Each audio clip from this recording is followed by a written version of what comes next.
आदित्य ठाकरेंची चौकशी करायला आमचं काहीच म्हणणं नाहीये।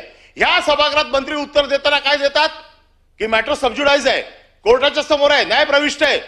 हे प्रकरण तुम्हाला माहित नाही, एका सामाजिक कार्यकर्त्याने आता पण कोर्टामध्ये त्याची हिअरिंग चालू आहे।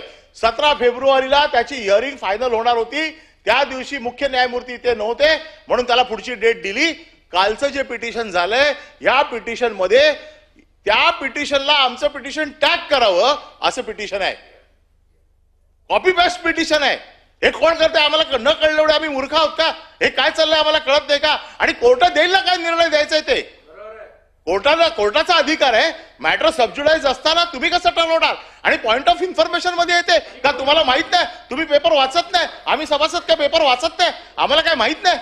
पॉइंट ऑफ इन्फॉर्मेशन कुठला येतो? ज्यावेळेला सभागृहाला एखादी गोष्ट माहित नसते, बाहेर काहीतरी असं होतं की सभागृहाला सावध करणं गरजेचं असतं।